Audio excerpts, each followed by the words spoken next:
The next skill to build within the iron cardio sequence is the snatch, if it is appropriate for you and if you want to take this lift on. Nobody said you had to, so you got to make a good decision here as to whether snatching the kettlebell is appropriate for you. Because what we're going to be doing in the snatch is we're going to be putting it overhead in one smooth, efficient motion. Great power production.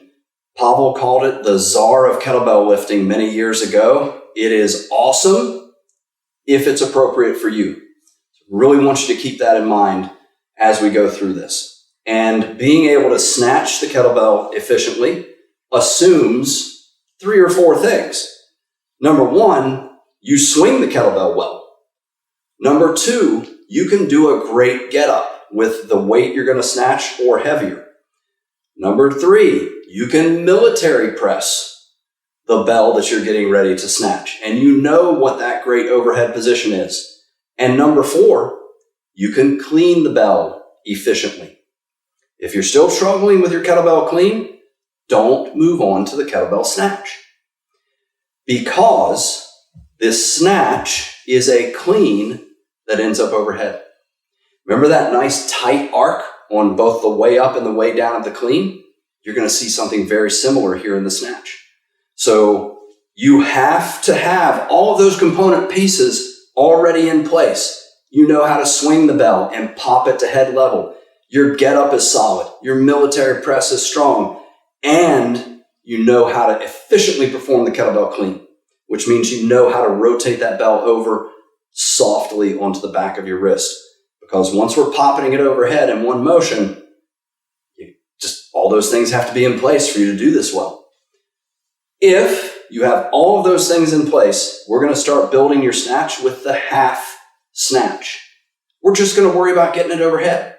Then we're going to perform our nice military press lower and drop it down from the rack position. You can do multiple snatches in a row like that, but it's called the half snatch because we're just doing the concentric. This is what it looks like.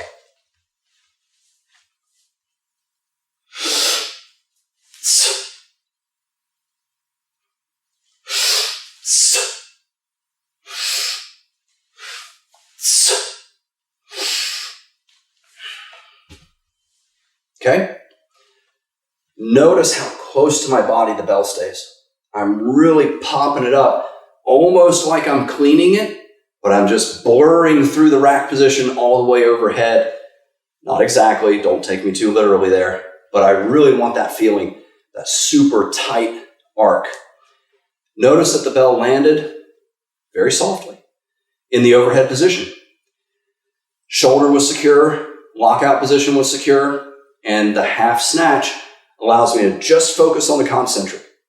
I don't have to worry about controlling that drop. From about 7 feet up, that kettlebell is going to collect a lot of momentum on the way down. So your drop is actually pretty technical and critical to protecting your hands and being able to do full snatches efficiently.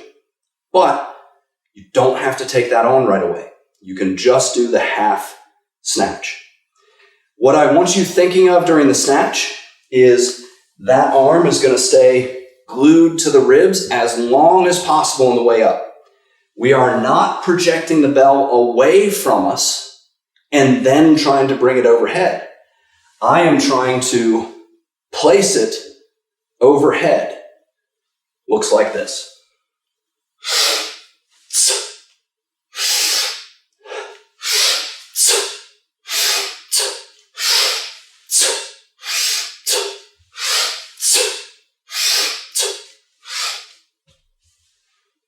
Okay?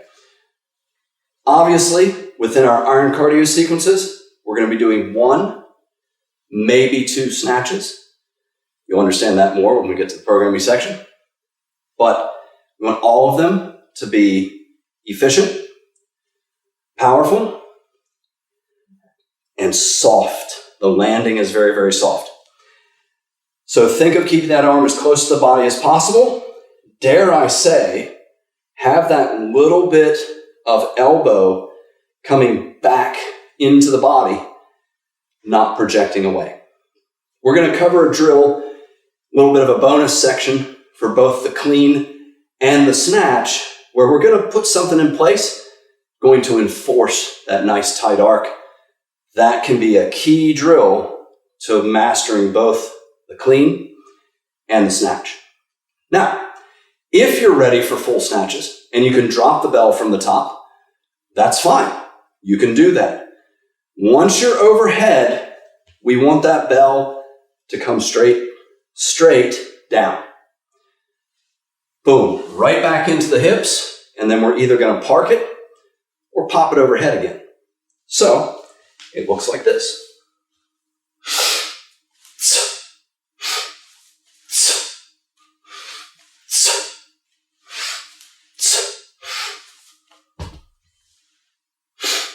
Now, I don't want to turn this into a full-length snatch tutorial.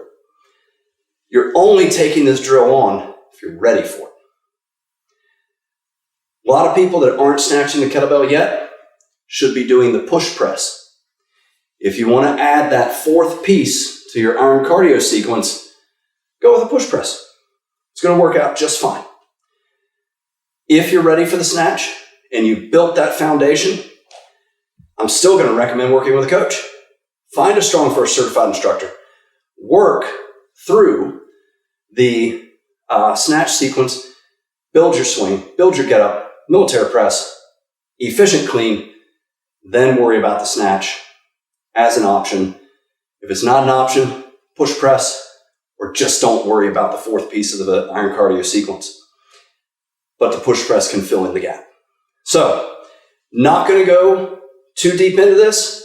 This is something where a couple of individual coaching sessions can save you a lot of time. If you can add the snatch to your iron cardio sequence, it does amp things up to the next level. It is definitely intense. It is called the czar of kettlebell lifting for a reason. And if you can perform it well, happy snatching.